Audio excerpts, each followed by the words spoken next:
بسم اللہ الرحمن الرحیم ووصینا الانسان بوالدیہ حملته امه وهنا على وهن وفصاله في عامين ان اشكر لي ولوالديك إلي المصير.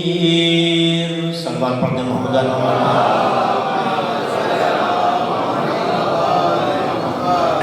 آغاز بیان سے قبل حضا سے التماس ہے کہ ایک بار سورہ حمد اور 3 بار سورہ توحید کی دعا فرما کر مرحومہ اقبال فاطمہ کو بخشیں.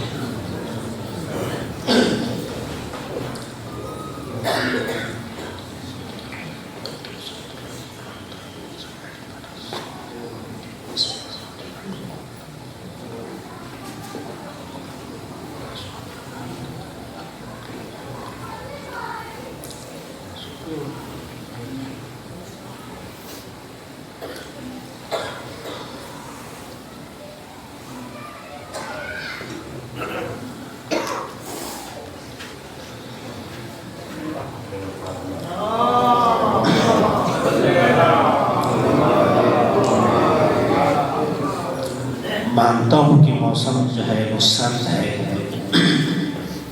اور آغاز جس طرح سے بلند ہونی چاہیے نکلنی چاہیے مشکل ہوتا ہے، لیکن صلوات میں جو حرارت ہے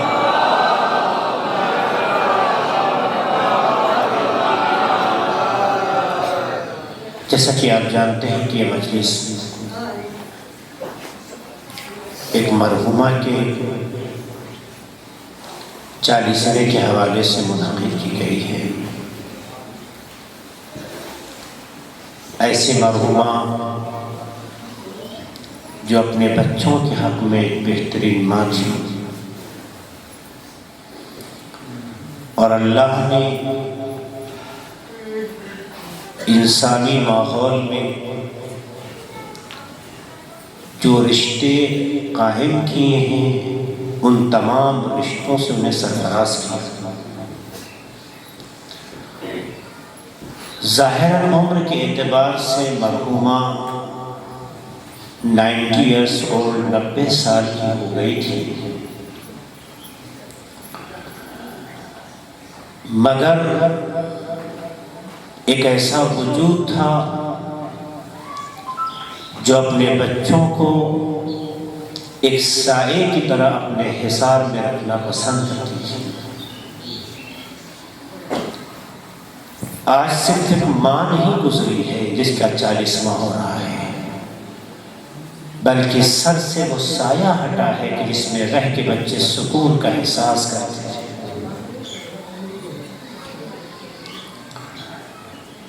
یہ معاشرے کی بدنصیبی ہے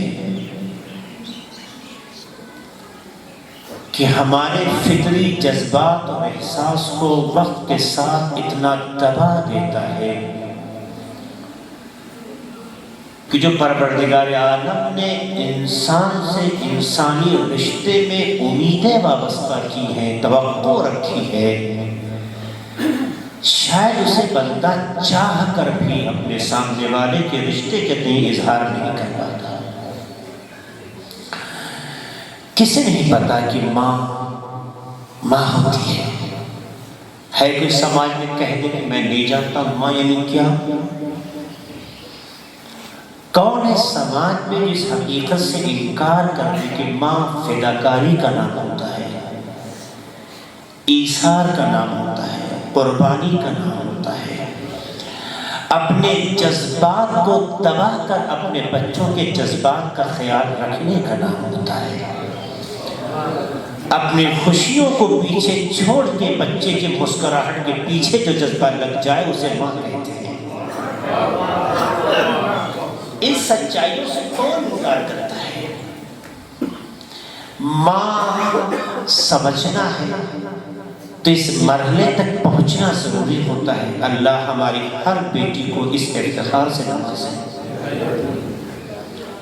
ہر گھر میں اللہ اس مرحلے کو طے کرنے کے اسباب فراہم کرے تاکہ جو سلسلہ اس نے جذبے اور فطرت میں رکھا ہے اسے وہ خود حس کر سکے۔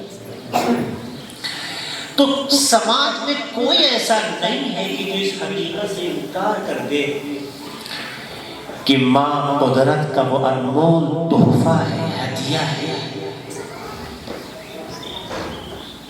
کہ جس کے واپس ہو جانے کے بعد یا چھین جانے کے بعد یا جدا ہو جانے کے بعد اس کائنات میں اس کا کوئی بدل نہیں ہے۔ لیکن مشکل یہ ہے کہ ہم انسانوں کا مزاج یہ ہے جب تک نعمت ہوتی ہے اس کی قدر نہیں کرتے۔ یہ ہم انسانوں کی مشکل ہے۔ آیا یہ مشکل خدا نے بنائی ہے؟ ہرگز۔ اہل بیت علیہ السلام کی تعلیمات نے ہمیں عطا کی ہیں؟ قطعاً بالکل نہیں۔ تو پھر یہ مشکل کہاں سے آئی؟ کہ یہ مشکل سماج میں بنائے گئے نامعقول اصولوں کی بنیاد پر ہے کہ جسے دیکھ کر ہم بھی جینے کا سلیقہ سیکھ لیتے ہیں اور فطرت کے تقاضوں کو دبا دیتے ہیں۔ نتیجے میں ماں کا وجود تو رہتا ہے لیکن وہ قدر نہیں ہوتی جو ہونا چاہیے، وہ عزت نہیں کر پاتے جو کرنی چاہیے، وہ لحاظ نہیں کر پاتے جو ہمیں کرنا چاہیے۔ سوچتے یہ مر جائے گی تو بعض خیال ہے کہ بوجھ کم ہو جائے گا، بعض یہ سوچتے ہیں کہ ٹینشن فری ہو جائیں گے، بعض کو ہوئے کہیں گے کہ ہماری زندگی کی مصیبت ختم ہو جائے گی۔ میں ایک جنرل بات کر رہا ہوں، خدا نخواستہ کسی کی لائف پر لے کے پریکٹیکل مت کیجیے گا ورنہ گنہگار ہوگا۔ میں ایک جنرل بات کر رہا ہوں، خدا کرے یہ بیماریاں ہم پہ نہ ہو۔ جو وجود ہمارے لیے انمول ہدیہ الہی ہے، جو وجود ہمارے لیے سائے رحمت الہی ہے، جو وجود ہمارے لیے مظہر خدا ہے، جو وجود کائنات میں سب سے زیادہ ہمیں چاہنے والا ہے بعد از خدا۔ اب آپ بتائیے اس وجود کی قدر و قیمت ایک منزل وہ آتی ہے کہ اس کے پیچھے جذبات کو قربان کرنے کے بجائے اس کے وجود کو جلدی سلانے کی بھی ہوتی ہے۔ پھر مجلس کر لیں گے، قرآن خوانی کر لیں گے، دو چار بستی اس لوگ بلا لیں گے، اس سے آپ اپنے کو خوش کر سکتے ہیں، ماں کو خوش نہیں کر سکتے۔ مجلسیں کرنا عبادت ہے مگر کافی نہیں، قرآن پڑھنا عبادت ہے مگر کافی نہیں ہے، زیارتوں پہ جانا عبادت ہے مگر کافی نہیں ہے۔ کیوں؟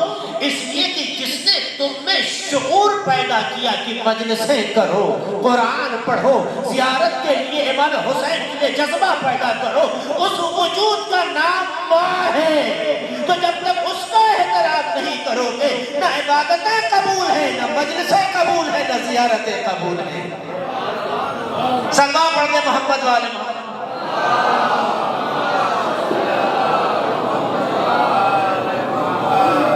یہ ہمیں سوچنا پڑے گا، یہ ہمیں سوچنا پڑے گا۔ آپ نہیں جانتے کہ ماں کی شکل میں خدا ہمیں کتنی بڑی نعمت دیتا ہے۔ یوں سمجھ لیجئے کہ جس چہار دیواری میں ماں کا وجود ہوتا ہے، نگاہ قدرت اس گھر سے ہٹتی نہیں ہے۔ اس جملے کی آپ گہرائی کو سمجھیے گا۔ جس گھر میں ماں ہوتی ہے، ماں کا وجود، اور میرے بچوں، میرے نوجوانوں، میری بیٹیاں جو یہاں بیٹھی ہیں، ہمارے سماج کی جو بیٹیاں سن رہی ہیں، میں سب کو مخاطب کر کے کہنا چاہتا ہوں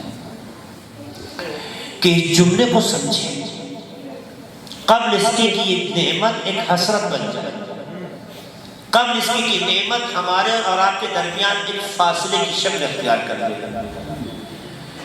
یاد رکھیے گا، دنیا میں کسی کی ماں اپنے اولاد کے حق میں بری نہیں ہوتی۔ یہ غلط فہمی ہے۔ دنیا میں کوئی بھی ماں اپنی اولاد کے حق میں بری نہیں ہوتی. ممکن ہے وہ دوسروں کے لیے اس کے نگاہ کے اعتبار سے وہ اچھی نہ ہو، لیکن ہر ماں اپنی اولاد کے لیے سب سے زیادہ ہمدرد ہوتی ہے، اچھی ہوتی ہے، حسن ظن، بہترین گمان رکھنے والی، بہترین جذبہ رکھنے والی تھی. کیوں؟ اس کی وجہ ہے آپ کی زندگی میں جب آپ پڑھتے ہیں، اسکولوں میں آپ کا کلاس میٹ ہوتا ہے، آپ ہاسٹل میں رہتے ہیں، آپ کا جو ہے روم میٹ ہوتا ہے، آپ کسی کے ساتھ کہیں جاب کرتے ہیں، ایک آفس میں، ایک جگہ پہ، تو کچھ لوگ ہیں جو آپ کے ساتھ کچھ گھنٹے اٹھتے بیٹھتے ہیں. انصاف سے بتاؤ، آیا ان سے آپ اٹیچ ہوتے ہیں یا نہیں؟ میں سوال کروں، میرے سامنے نوجوان بچے بھی بیٹھے ہیں، جوان بچے بیٹھے ہیں، آیا آپ ان سے اٹیچ ہوتے کہ نہیں؟ یہ اٹیچمنٹ ہونا کس بات کی علامت ہے؟ یہ ایک دوسرے سے وابستگی اس بات کی علامت ہے جو جس کے ساتھ زندگی کے کچھ پل ایک ساتھ گزارے، قدرت کا نظام یہ ہے کہ وہ اس سے جوڑ دیتا ہے. میری بات کو توجہ ہوئے گا.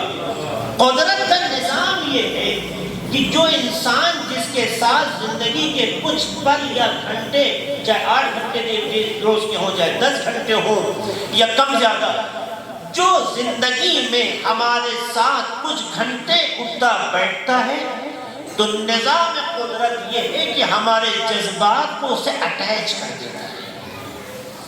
اس لیے جب روم میٹ جاتا ہے تو روم پارٹنر کو تکلیف ہوتی ہے. کلاس میٹ جب کلاس چھوڑتا ہے اور اگر یہ اٹیچمنٹ ہو تو اسے درد ہوتا ہے. اس بات کو آپ سمجھیں گے. جس کے ساتھ آپ کام کر رہے ہوتے ہیں، جب وہ آفس چھوڑ کے جانے لگے تو آپ بھی محزون ہوتے ہیں. یہ اس بات کا ہمیں پیغام دیتا ہے، یہ کیفیت، یہ حالت اس بات کی ہمیں پیغام دیتی ہے. کیا؟ کہ انسان جس کے ساتھ کچھ گھنٹے رہتا ہے تو اس سے جڑ جاتا ہے. جب جڑ جاتا ہے تو ایک دوسرے کے بھاوناؤں کا خیال رکھتا ہے، جذبات کا خیال رکھتا ہے. تکلیف نہیں پہنچنی چاہیے، پہنچ جائے تو جلدی منانے کی فکر ہو جاتی ہے. ایسا ہے نہیں، یا روم میٹ ہوتے ہیں مگر دونوں کے قبلے الگ الگ ہوتے ہیں. کلاس میں ہمارے ساتھ رہتا ہے مگر دونوں ایک دوسرے کو گھور کے دیکھتے ہیں. ایسا ہوتا ہے؟ نہیں ہوتا ہے. اس کا مطلب یہ ہے جو جس کے ساتھ کچھ دیر تک کچھ گھنٹے رہ لے اس سے جڑتا ہی نہیں ہے، بلکہ اس کے جذبات اور اس کی بھاوناؤں کا خیال بھی رکھنے لگتا ہے، احترام کرنے لگتا ہے. اور یہ جب احترام بڑھتا جاتا ہے تو ایک دوسرے کے لیے جذبات ایسے ہو جاتے ہیں کہ چوٹ اسے لگتی ہے، درد کا احساس اسے ہونے لگتا ہے. اے عزیزو، اگر زندگی کے کچھ لمحے گھنٹے گزارنے والوں میں یہ احساس پیدا ہو جائے تو جس نے تمہارے وجود کے ذرے سے 9 مہینہ شکم میں جگہ دی ہو، 2 سال تک سینے سے لگایا ہو، اور جب تک تم میں وہ نظرت و قدرت پیدا نہ ہو جائے جسے تمہیں تمیز کی صلاحیت پیدا کر دے، اپنے سے جدا کرنا اپنی توہین سمجھتی ہو، تو مجھے بتاؤ کیا اس کے جذبات کا احترام نہیں کرنا چاہیے؟ اس کے بھاوناؤں کا خیال نہیں کرنا چاہیے؟ کچھ گھنٹے والوں کے لیے جذبات ایسے ہو، لیکن جس نے ہمارے لیے اپنی زندگی صرف کر دی ہو. قابل غور لمحہ. اور چھوٹی موٹی زندگی نہیں. میں آپ کے سامنے کچھ چیز رکھنا چاہتا ہوں جو بعض مواقع پر مجلس میں کہتا ہوں، یہاں بھی کہتا ہوں. دیکھیے، ماں بننے سے پہلے ایک خاتون زندگی کے کچھ مراحل سے گزرتی ہے. ایک مرحلے کا نام بیٹی ہوتا ہے، دوسرے مرحلے کا نام بیوی ہوتا ہے، اور تیسرا مرحلہ جو کمال کا مرحلہ کہلاتا ہے وہ ماں ہونے کا ہے. یہ 3 مرحلے ہر خاتون کی زندگی میں گزرتے ہیں تو خدا حیات دیتا ہے. ماں بننے سے پہلے ہر ماں یہ مراحل طے کرتی ہے. آپ میری بات کی تائید کریں، میری بہنیں، میری بیٹیاں، مائیں بھی بیٹھی ہیں، ہماری اس بات سے یقیناً وہ تائید کریں گی. آپ دیکھیں، میں نفسیاتی بات کر رہا ہوں، سائیکولوجیکل ایک بات آپ کے سامنے رکھنا چاہتا ہوں. ہر ایک کی زندگی میں اپنی ایک پسند ہوتی ہے، خواہش ہوتی ہے. کیا اپنی پسند اور اپنی خواہش کو چھوڑنا آسان ہوتا ہے؟ فرض کیجئے ایک بچے کی ایک عادت ہے بچپنے میں فلاں ٹافی کھا، عادت ہم نے بنائی. آیا آسان ہے اس سے اس عادت کو چھڑوانا؟ آج کی مائیں اپنے ٹائم کو تھوڑا سا آزاد کرنے کے لیے بچوں کے ہاتھ میں کارٹون لگا کے موبائل دے دیتی ہیں. یہ اس لیے دیتی ہے کہ انہیں کچھ ٹائم مل جائے، مگر افسوس یہ کہ ان کا بچہ ان سے چھن گیا، اس کو انہیں احساس بھی نہیں. میری بات شاید بہت آپ نے آسانی سے سنی.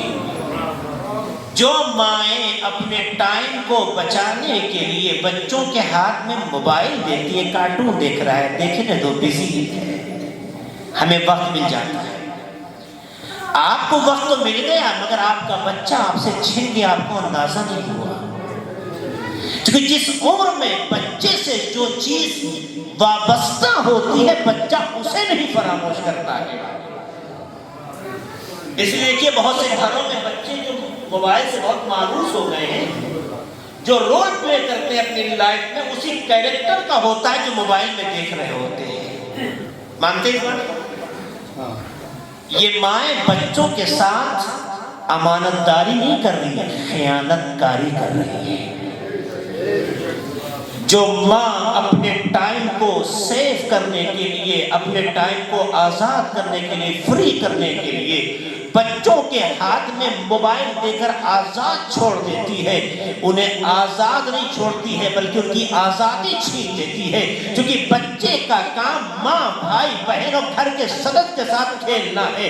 کیونکہ جو چیزیں آپ نے اطراف میں دیکھیں جو اسے اڈاپٹ کرتے چلے جائیں گے. تو مجھے بتائیے اگر میرا بچہ ایسا جو بچپن میں موبائل سے زیادہ مانوس ہوگا، جوان ہو کر موبائل کے کیریکٹر پیش کرے گا یا ماں باپ کا مظہر بنے گا؟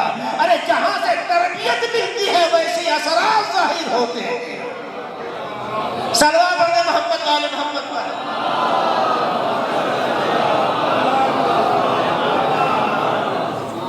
ہے نا، بہت سے دیکھا ہم نے، بہت سی فیملیاں ہوتی ہیں کہ بچہ تو ظاہر کہ موبائل سے بہت مانوس ہو جاتا ہے تو چھوڑتا نہیں، پھر روتا ہے.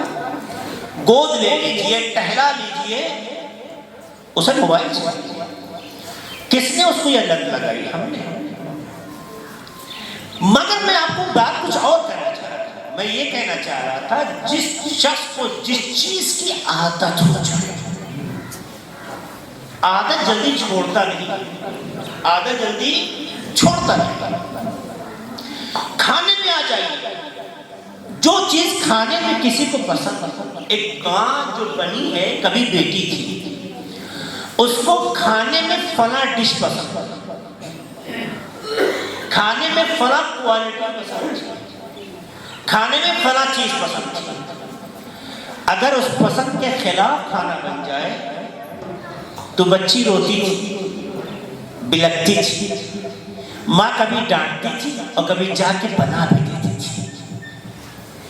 اکثر دیکھا گیا ہے کہ بچیوں کی اس طرح کی ضدوں کو ماں جلدی پوری کر دیتی ہے، کیونکہ بچی کا آنسو ماں برداشت نہیں کرتی. اب آپ غور کیجیے، بچی کی پسند ہے یہ کھانے کی، وہ بنائے گی. جب یہ بیوی بن جاتی ہے، اسی ڈشوں کی اس کی ایک عادت سی ہوتی ہے. لہذا اگر شوہر کی پسند اس کی پسند سے ٹکرا جائے تو معمولاً کوشش کرتی ہے کہ شوہر کو اپنی پسند کے ساتھ لے آئے، اور اگر نہیں لا سکتی ہے تو کسی موقع پر اگر وقت ملتا ہے تو اپنی پسند کے مطابق اپنی ڈش بنا لیتی ہے یا شوہر سے بس مطالبہ کر لیتی ہے. جب بچی تھی جو پسند تھا چاہے ضد سے ملے، گریہ کر کے ملے، حاصل کرتی تھی، اس کے بغیر کھانا نہیں کھاتی تھی۔ جب بیوی بنی، شوہر کو ہم خیال بنا کر، ہم فکر بنا کر اپنی ضد کی طرف اسے رہنمائی کر کے اپنے ساتھ کر لیتے تھے۔ یعنی ماں بنی تب کا مرحلہ دیکھیے، اور جب بیٹی بیوی تھی تب کا مرحلہ دیکھیے۔ بیٹی بیوی ہے، اب تک اپنی ضد کے ساتھ آگے بڑھتی چلی جا رہی ہے، لیکن جب ماں بننے کا مرحلہ شروع ہوتا ہے، جب ماں بننے کا مرحلہ شروع ہوتا ہے، قدرت کی حکمت یہ ہوتی ہے کہ اپنی امانت کو ماں کے رحم تک پہنچا دے۔ پھر ڈاکٹر کہتے ہیں، مائیں کہتی ہیں، نانی اماں کہتی ہیں، بزرگ خواتین کہتی ہیں کہ بیٹا ٹھنڈا پانی مت پینا، گرمی کتنی تیز کیوں نہ ہو، اسے پسند ہے گرمی میں ٹھنڈا پانی پینا۔ اب تک اپنی ضد کے آگے ساری طاقت سرد کر دیتی تھی، مگر ٹھنڈا پانی نہیں چھوڑتی تھی۔ لیکن ابھی ماں بنی نہیں ہے، ماں بننے کے مراحل شروع ہوئے ہیں، وہیں سے جذبے میں تیاگ دینا، ترک کرنا شامل ہوتا چلا گیا۔ پسند ٹھنڈا پانی ہے مگر گرم پانی پی رہی ہے۔ یہ کیوں پی رہی ہے؟ کیونکہ میرے ہونے والے بچے کے لیے نقصان پہنچائے گا۔ یہیں سے ایک بات سمجھ میں آئے، جو ہونے والے بچے کے نقصان کے سامنے اپنی پسند کو چھوڑ دے، اسے ماں کہتے ہیں۔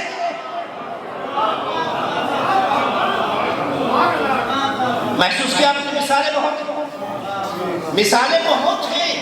ابھی تو پیدا بھی نہیں ہوا ہے، ابھی تو اپنے چاند کو اس نے دیکھا بھی نہیں، زندہ میری آغوش کو آباد کرے گا یا خدا حسرت بنا دے گا، اسے اندازہ بھی نہیں۔ لیکن جذبات اس کے دیکھیے، اپنی ضد کو چھوڑ دیتی ہے، اپنی پسند کو چھوڑ دیتی ہے، اب بچے کی پسند کو اپنی پسند بنا دیتی ہے۔ دیکھا آپ نے، ابھی ہم دنیا میں نہیں آئے مگر ماں نے اپنے مامدہ کا حق شروع کر دیا۔ ہماری پسند اتنا اس کے لیے محترم ہو گئی کہ اپنی پسند کے لیے اپنے ماں باپ کو مجبور کر لیتی تھی، شوہر کو ہم خیال بنا لیتی تھی۔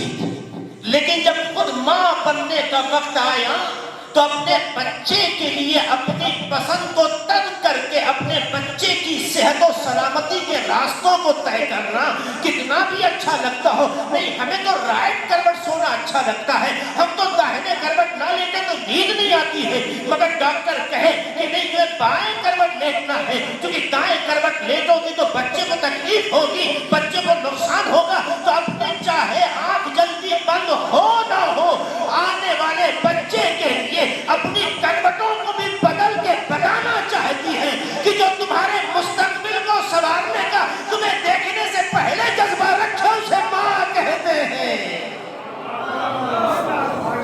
سلوات پڑھتے محمد والے محمد۔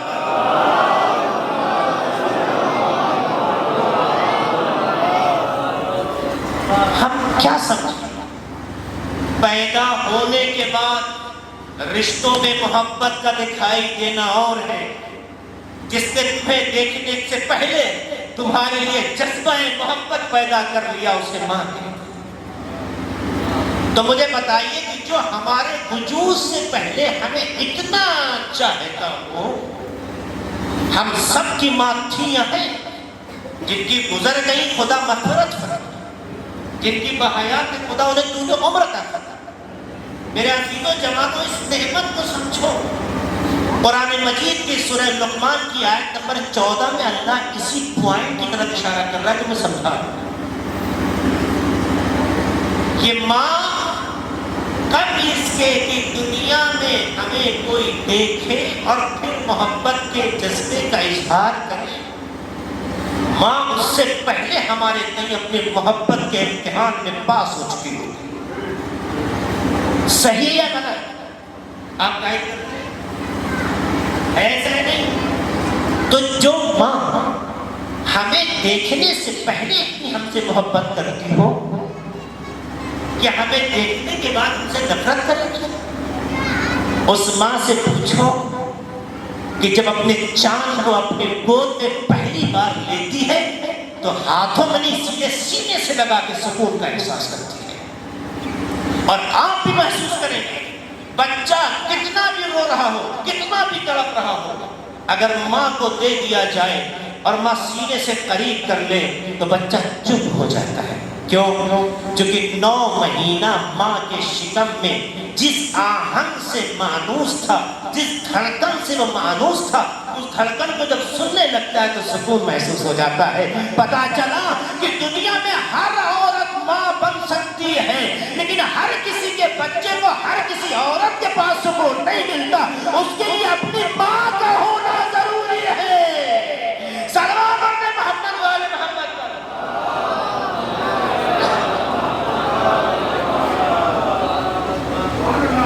ان تمام باتوں کو اگر آپ سمجھ چکے ہیں تو انصاف سے بتائیے ہمارا جذبہ ماں کے لیے کیسا ہونا چاہیے. انصاف سے بتائیے. یہ حدیث تو بہت سنی آپ نے. بسم اللہ الرحمن الرحیم. قال رسول اللہ صلی اللہ علیہ وآلہ وسلم. یہ حدیث ہماری بھی کتابوں میں پیغمبر سے منسوب ہے. کیا فرمایا؟ الجنت تحت اقدام الامہات. ہے نا؟ کیا جنت قدم والدہ کیا ہے؟ جو اشعار کی شکل میں ہے وہ فردوس سے بری ہے, اس لیے میں رک گیا, جنت نہیں ہے, فردوس سے بری ہے. تو یہ کہ ماں کے پیروں کے نیچے جنت ہے. کبھی سوچا آپ نے اللہ کو جنت رکھنی تھی, اولاد کی جنت, تو ماں کے پیروں کے نیچے کی جسم کی اور کسی جگہ پر تعبیر ہو جاتی ہے, پیروں کے نیچے. کبھی غور کیا؟ یہ حدیث بہت سنتے ہیں آپ کہ جنت ماں کے پیروں کے نیچے ہے. تو پروردگار نے جنت کو پیروں کے نیچے کیوں کہا؟ کیوں نہیں کہا ماں جہاں بیٹھتی ہے وہ جگہ جنت, ماں جہاں رہتی ہے وہ جگہ جنت, ماں جہاں اپنے بچوں سے پیار کرتی ہے وہ جگہ جنت. مثلا کہہ رہا ہوں, ماں جہاں عبادت کرتی ہے وہ عبادت جنت, عبادت گاہ جنت. اس طرح کی بھی تو تعبیر ہو سکتی تھی نا. کیوں پیروں کے نیچے جنت کو رکھا گیا؟ میرے جوانوں کبھی اس حکمت پر آپ نے غور کیا؟ ایک سلوات کے ساتھ آگے آئیے, کچھ مومن پیچھے پریشان ہے. ایک سلوات کے ساتھ آگے آئیے.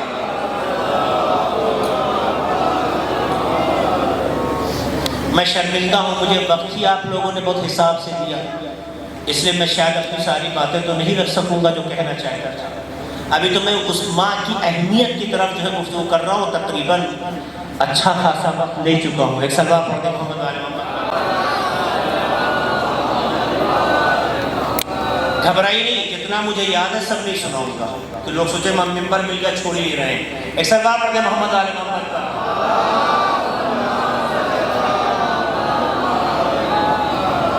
دیکھیے یہاں پر آپ انصاف نہیں کر رہے ہیں. میرے اکیلے کی آواز اتنی تیز ہے, میں کھٹا کے دیکھ لیجیے, آپ اتنوں کی آواز اتنی ہلکی ہے.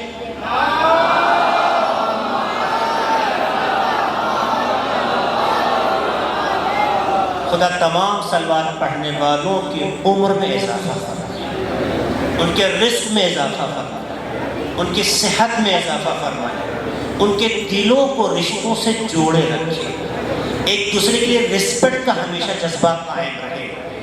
تو اب غور کیجئے, ایک ماں جو ہمیں زندگی میں ملتی ہے, اس کے پیروں کے نیچے جنت کو رکھنے کی کیا وجہ ہے؟ فرض کیجئے ماں بیٹھی ہو یا ماں کھڑی ہو. عام طور سے زندگی میں 2 ہی صورت ہوتی ہے, رکوع تو نماز کا حالت ہے, یا بیٹھی ہے یا کھڑی ہے.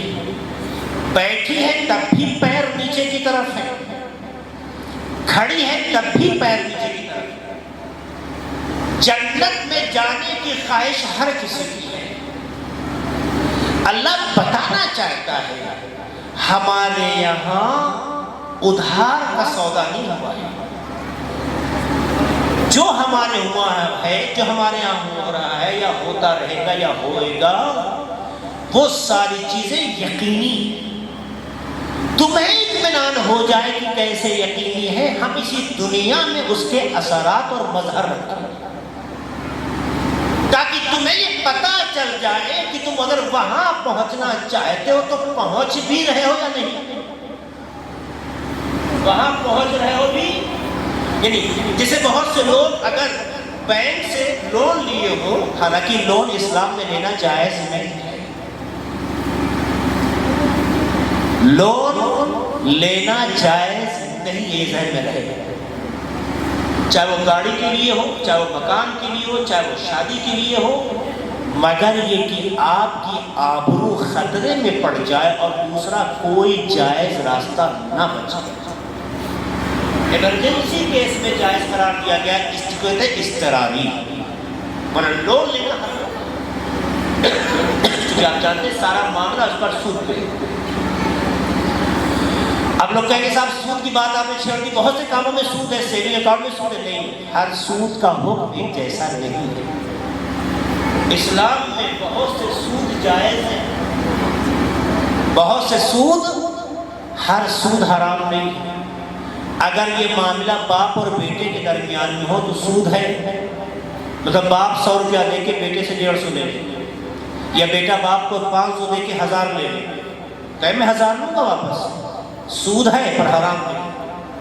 آپ لوگ یہ کتنی اچھی بات ہے، مولانا صاحب ممبر سے یہاں سے شروع کرتے ہیں۔ بیوی اور شوہر کے درمیان، بیویاں بہت چالاک ہوتی ہیں نا، شوہروں کے پیسوں کو اپنے گھر کی امانت سمجھ کر امانت داری سے روکتی ہیں تاکہ ایمرجنسی میں کام آئے۔ اب شوہر صاحب نے ایمرجنسی میں کہا کچھ پیسے دے دو، کہا دیں گے تو آپ کو 1000، مگر آپ سے 2000 لیں گے۔ اگر دوسرا آدمی ہوتا تو یہ حرام تھا معاملہ، مگر شریعت کہتی ہے سود ہے پر حرام ہے، تو دو جگہوں پہ سود ہے پر حرام ہے۔ ایک چیز اور کہہ دوں، سود کا قانون یہ ہے، جو پیسہ آپ کو دے رہا ہے وہ شرط لگائے کہ مجھے اتنا بڑھا کے دے، تو حرام ہے۔ جو پیسہ دے رہا ہے، سیونگ اکاؤنٹ میں آپ پیسہ جمع کرتے ہیں، بینک پروفٹ رکھتا ہے، آپ نہیں طے کرتے ہیں، اس لیے سیونگ اکاؤنٹ کو ہمارے اس وقت کے مراجع حرام نہیں کہتے، مگر جو لون لیتے ہیں حرام۔ ایک بات آتی ہے میں کہہ سلوار پڑھ دے محمد والے محمد والے۔